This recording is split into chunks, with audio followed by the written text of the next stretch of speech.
واقعہ حضرت ابوبکر رضی اللہ تعالی عنہ اور فنحاس یہودیوں کے بڑے بڑے ناگ ایک جگہ جمع ہو کر اسلام کے خلاف اپنے خفیہ منصوبے اور اپنی باطنی عداوت کا اظہار کر رہے تھے، اور اللہ اور اس کے رسول صلی اللہ علیہ وسلم کی شان میں گستاخیاں کر رہے تھے۔ اچانک حضرت ابوبکر رضی اللہ تعالی عنہ ان کے اندر زبردستی گھس آئے۔ آپ رضی اللہ تعالی عنہ نے دیکھا کہ کچھ لوگ ایک آدمی کے پاس جمع ہیں جس کا نام فنحاس ہے، جوان یہودیوں کے علماء میں سے ہے۔ ابوبکر صدیق رضی اللہ تعالی عنہ نے فرمایا، اے فنحاس، تیرا ستیہ ناس ہو، خدا کا خوف کر اور مسلمان ہو جا۔ خدا کی قسم تو جانتا ہے کہ محمد صلی اللہ علیہ وسلم اللہ کے رسول ہیں اور دین حق لے کر آئے ہیں۔ تم ان کا ذکر تورات و انجیل میں مکتوب پاتے ہو۔ فنحاس نے سخت انداز میں جواب دیا، اے ابوبکر رضی اللہ تعالی عنہ، خدا کی قسم ہمیں اللہ کی طرف کوئی احتیاج نہیں ہے۔ خدا ہمارا محتاج ہے۔ ہم اس کے سامنے ایسے نہیں گڑ گڑاتے جیسے وہ خود ہمارے سامنے گڑ گڑاتا ہے۔ ہم تو اس سے بے نیاز ہیں اور وہ ہم سے بے نیاز ہے۔ استغفر اللہ۔ اگر وہ ہم سے بے نیاز ہوتا اور غنی ہوتا تو ہم سے ہمارے اموال کا قرض نہ طلب کرتا، جیسا کہ ہم تمہارے صاحب کہتے ہیں وہ تمہیں سود سے منع کرتا ہے جبکہ ہمیں سود دیتا ہے۔ اگر وہ ہم سے غنی ہوتا تو ہمیں سود نہ دیتا۔ یہ سن کر حضرت ابوبکر صدیق رضی اللہ عنہ غصے میں آ گئے اور فنحاس کے چہرے پر خوب مارا۔ پھر شیر کی طرح گرجتے ہوئے فرمایا، اس ذات کی قسم جس کے قبضے میری جان ہے، اگر ہمارے اور تمہارے درمیان معاہدہ نہ ہوتا تو میں تیرے سر کو اڑا دیتا۔ اے دشمن خدا! فنحاس اس حالت میں رسول اللہ صلی اللہ علیہ وسلم کے پاس گیا۔ اس کی آنکھیں آنسوؤں سے بھری ہوئی تھی۔ دربار رسالت صلی اللہ علیہ وسلم میں حاضر ہو کر کہنے لگا، اے محمد صلی اللہ علیہ وسلم، دیکھیے آپ صلی اللہ علیہ وسلم کے ساتھی نے میرے ساتھ کیا سلوک کیا ہے۔ رسول اللہ صلی اللہ علیہ وسلم نے حضرت ابوبکر صدیق رضی اللہ تعالی عنہ سے پوچھا، تم نے یہ کام کیوں کیا؟ ابوبکر صدیق رضی اللہ تعالی عنہ نے عرض کیا، یا رسول اللہ صلی اللہ علیہ وسلم، اس خدا کے دشمن نے بڑی بھاری بات کہی تھی۔ اس نے کہا کہ خدا محتاج ہے اور ہم مالدار ہیں۔ جب اس نے یہ بات کہی تو مجھے اس پر اللہ کی رضا کی خاطر غصہ آ گیا اور میں نے اس کے چہرے پر مارا۔ فنحاس چلایا اور انکار کرتے ہوئے کہنے لگا، اے محمد صلی اللہ علیہ وسلم، ابوبکر رضی اللہ تعالی عنہ جھوٹ کہتے ہیں، میں نے تو ایسی کوئی بات نہیں کی۔ بس اللہ تعالیٰ نے فنحاس کی بات کی ترویج اور حضرت ابوبکر رضی اللہ تعالی عنہ کی بات کی تائید و تصدیق میں یہ آیت کریم نازل فرمائی۔ ترجمہ: بے شک اللہ تعالیٰ نے سن لیا ہے ان لوگوں کا قول جنہوں نے یوں کہا کہ اللہ تعالیٰ مفلس ہے اور ہم مالدار ہیں۔ ہم ان کے کہے ہوئے کو لکھ رہے ہیں اور ان کا انبیاء کو ناحق قتل کرنا بھی، اور ہم کہیں گے چکھو آگ کا عذاب۔ قصہ ابو قحافہ کا اسلام لانا۔ فتح مکہ کو ابھی کچھ ساعات ہی گزری ہوں گی، کفر و شرک کا زور ٹوٹا ہی تھا۔ حضور صلی اللہ علیہ وسلم بیت الحرام میں داخل ہوئے تھے اور بتوں کو پاش پاش کیا ہی گیا تھا اور ہر 100 تکبیر کی صدائیں گونجی تھیں کہ حضرت ابوبکر رضی اللہ تعالی عنہ اپنے والد ابو قحافہ کو لے کر حاضر ہوئے۔ ابو قحافہ کی بینائی جاتی رہی تھی۔ جب رسول اکرم صلی اللہ علیہ وسلم نے ان کو دیکھا تو صدیق اکبر رضی اللہ تعالی عنہ سے ادبانہ انداز میں فرمایا، ان بزرگوں کو گھر ہی میں رہنے دیا ہوتا، حتیٰ کہ میں خود ان کے پاس حاضر ہو جاتا۔ ابو بکر نے عرض کیا یا رسول اللہ صلی اللہ علیہ وسلم، یہ اس کے زیادہ مستحق ہے کہ آپ صلی اللہ علیہ وسلم کے پاس چل کر آئیں۔ یہ نسبت اس کے کہ آپ صلی اللہ علیہ وسلم خود ان کے پاس تشریف لے جائیں۔ بعد ازاں ابو قحافہ بڑے اطمینان سے حضور اکرم صلی اللہ علیہ وسلم کے سامنے بیٹھ گئے۔ حضرت صلی اللہ علیہ وسلم نے اپنا دست مبارک ان کے سینے پر پھیرا تاکہ کفر کی گندگی نکل جائے اور اس سے فرمایا مسلمان ہو جائیں۔ چنانچہ وہ مسلمان ہو گئے اور اللہ نے ان کو آپ صلی اللہ علیہ وسلم کے ہاتھوں ہدایت عطا فرمائی۔ قصہ تین چیزیں حق ہیں۔ ایک آدمی نے حضرت صدیق اکبر رضی اللہ تعالی عنہ کو نازیبہ کلمات کہے اور آپ رضی اللہ تعالی عنہ کو سب وشتم کیا تو آپ رضی اللہ تعالی عنہ نے اس کی تان زانی کا کوئی جواب نہ دیا۔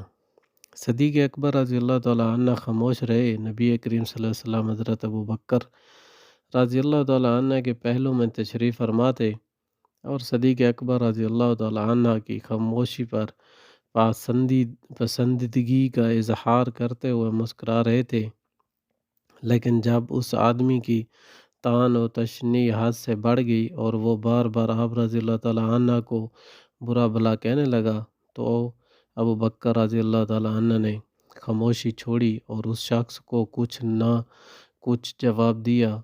اس پر حضرت صلی اللہ علیہ وسلم غضبناک ہوئے اور اٹھ کر چلے آئے۔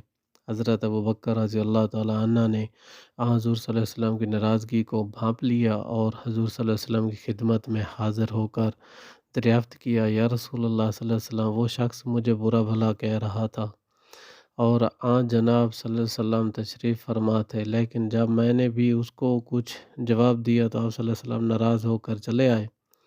حضور اقدس صلی اللہ علیہ وسلم نے فرمایا، اس وقت وہاں ایک فرشتہ موجود تھا جو تمہاری طرف سے اس کو جواب دے رہا تھا، لیکن جب تو نے اس کو جواب دیا تو شیطان آ پہنچا، اس لیے میں شیطان کی موجودگی میں بیٹھنے کا نہیں تھا۔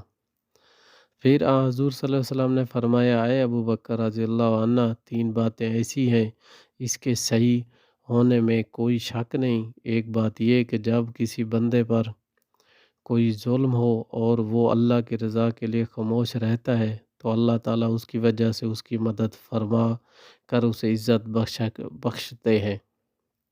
اور دوسری بات یہ ہے کہ جب کوئی شخص عطیہ کا دروازہ کسی پر کھولتا ہے اور اس سے اس کا مقصد صلح رحمی ہوتا ہے تو اللہ تعالیٰ اس کی برکت سے اس کے مال میں کثرت و اضافہ فرماتے ہیں۔ اور تیسری بات یہ ہے کہ جو شخص کسی کے سامنے دست سوال دراز کرتا ہے اور اس سے اس کا ارادہ مال بڑھانا ہو تو اللہ تعالیٰ اس کے مال میں مزید کمی کر دیتے ہیں۔ قصہ کوئی ہے جو مجھ سے مقابلہ کرے۔ حضرت ابو بکر صدیق رضی اللہ عنہ کے بیٹے عبد الرحمن رضی اللہ تعالی عنہ تاحال مسلمان نہیں ہوئے تھے اور بڑے جوان طاقتور تھے۔ مشرکین کی صفوں سے نمودار ہوئے اور للکارنے لگے، کوئی ہے جو میدان میں آئے۔ یہ آواز حضرت صدیق اکبر رضی اللہ عنہ کے کانوں میں پڑی۔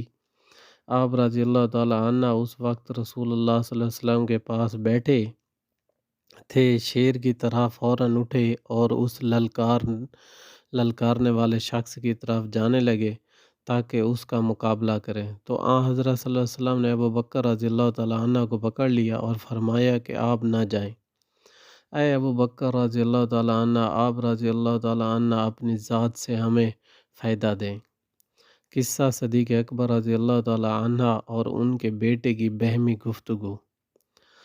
حضرت ابو بکر صدیق رضی اللہ تعالی عنہ کے بیٹے عبد الرحمن بدر کی لڑائی میں مشرکین کے ساتھ شریک تھے، لیکن جب مسلمان ہوئے تو ایک دن اپنے والد ماجد کے پاس بیٹھے تھے تو اپنے والد سے کہنے لگے، بدر کی لڑائی میں میری نظر آپ رضی اللہ تعالی عنہ پر پڑی تھی، اس وقت آپ کو نشانہ بنانا میرے لیے بہت آسان تھا، لیکن میں وہاں سے ایک طرف کو ہو گیا اور آپ کو قتل نہیں کیا۔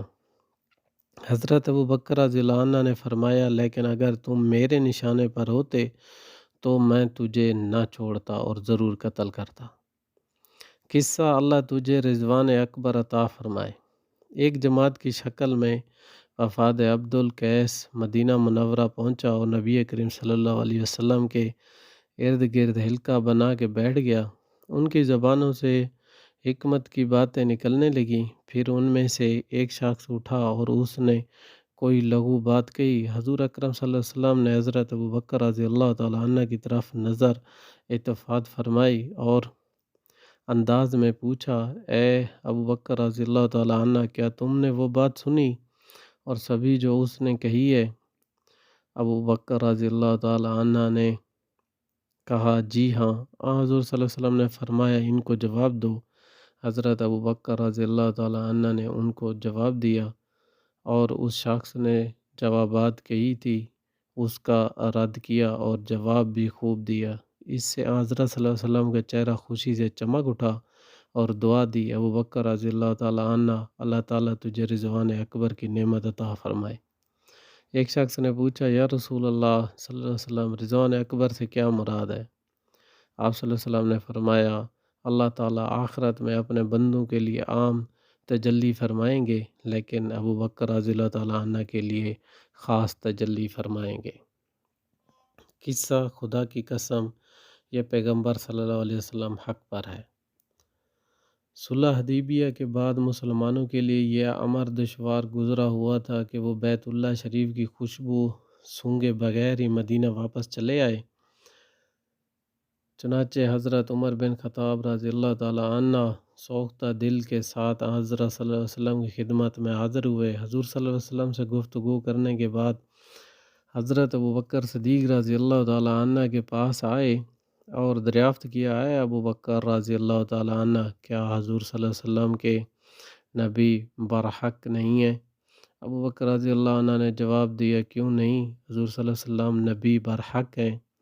حضرت عمر رضی اللہ عنہ نے پھر پوچھا، کیا ہم حق پر اور ہمارا دشمن باطل پر نہیں ہے؟ صدیق اکبر رضی اللہ عنہ نے کہا، کیوں نہیں؟ حضرت عمر رضی اللہ عنہ نے پھر کہا، تو پھر ہم اپنے دین کے بارے میں کمزوری کیوں اختیار کریں؟ حضرت ابوبکر رضی اللہ تعالیٰ عنہ نے نہایت اطمینان اور اللہ پر کامل بھروسہ کرتے ہوئے فرمایا، اے شخص، یہ اللہ کے پیغمبر ہیں، اپنے رب کی نافرمانی نہیں کر سکتے، اللہ تعالیٰ ان کے مددگار ہیں، تم آخری دم تک ان کے دامن سے وابستہ رہو، خدا گواہ ہے کہ یہ پیغمبر صلی اللہ علیہ وسلم برحق ہیں۔ اس پر یہ آیت نازل ہوئی۔ ترجمہ، یعنی ہم نے آپ صلی اللہ علیہ وسلم کو فتح مبین عطا فرمائی ہے۔ حضرت عمر رضی اللہ تعالی عنہ دوڑے ہوئے آئے اور حضور صلی اللہ علیہ وسلم کے سامنے دو زانو ہو کر بیٹھے اور پوچھنے لگے، یا رسول اللہ صلی اللہ علیہ وسلم، کیا یہ فتح ہے؟ حضور اکرم صلی اللہ علیہ وسلم نے مسکراتے ہوئے فرمایا، ہاں۔ یہ سن کر ان کا جی خوش ہو گیا اور وہ واپس لوٹ گئے۔ قصہ خاندان ابوبکر رضی اللہ تعالی عنہ کی برکات۔ سیدہ عائشہ رضی اللہ تعالی عنہ کی سفر میں حضرت صلی اللہ علیہ وسلم کے ہمراہ تھیں۔ جب لوگ مقام بیضاء میں پہنچے تو حضرت عائشہ رضی اللہ تعالی عنہ کا ہار گم گیا۔ اس ہار کی تلاش کے لیے رسول اللہ صلی اللہ علیہ وسلم کو ٹھہرنا پڑا۔ حضور صلی اللہ علیہ وسلم کے ساتھ دوسرے لوگ بھی ٹھہر گئے جبکہ ان کے پاس پانی بھی نہیں تھا۔ اسی دوران کسی نے حضرت ابوبکر رضی اللہ تعالی عنہ سے جا کر یہ کہہ دیا کہ کیا آپ رضی اللہ تعالی عنہ دیکھتے نہیں ہیں کہ عائشہ رضی اللہ تعالی عنہ نے کیا کام کیا؟ رسول اللہ صلی اللہ علیہ وسلم کو بھی روک دیا۔ لوگوں کے پاس پانی بھی نہیں ہے اور نہ ہی یہاں کوئی چشمہ آب ہے۔ چنانچہ حضرت ابوبکر صدیق رضی اللہ تعالی عنہ غصے سے بھرے ہوئے سیدہ عائشہ رضی اللہ تعالی عنہ کے پاس پہنچے تو دیکھا کہ رسول کریم صلی اللہ علیہ وسلم ان کی ران پر اپنا سار مبارک رکھے ہوئے ہیں اور گہری نیند سو رہے ہیں۔ آپ رضی اللہ تعالی عنہ حضرت عائشہ رضی اللہ تعالی عنہ کے پاس بیٹھ کر ان کے پہلو میں مارنے لگے اور ان کو یہ کہتے ہوئے ڈانٹنے لگے، تم نے رسول اللہ صلی اللہ علیہ وسلم کو محبوس کر دیا۔ لوگوں کے پاس پانی بھی نہیں ہے اور نہ پہاڑ پر پانی کا کوئی چشمہ ہے۔ حضرت ابوبکر رضی اللہ تعالی عنہ حضرت عائشہ رضی اللہ تعالی عنہ کو عتاب اور ملامت کرنے لگے۔ حضرت عائشہ رضی اللہ تعالی عنہ فرماتی ہیں رسول کریم صلی اللہ علیہ وسلم میری ران پر سر مبارک رکھے آرام فرما رہے تھے، اس لیے میں نے کوئی حرکت نہیں کی۔ رسول اللہ صلی اللہ علیہ وسلم صبح کے وقت بیدار ہوئے اور حال یہ تھا کہ پانی کا نام و نشان نہیں تھا، چنانچہ اللہ تعالیٰ نے آیت تیمم نازل فرمائی، سب نے تیمم کیا۔ اس پر سعید بن الحسی رضی اللہ تعالیٰ عنہ نے فرمایا، اے آل ابی بکر رضی اللہ عنہ، یہ تمہاری پہلی برکت نہیں ہے۔ جس وقت سیدہ عائشہ رضی اللہ تعالیٰ عنہ کا اونٹ کھڑا ہوا تو اس کے نیچے سے وہ ہار مل گیا۔ سبحان اللہ۔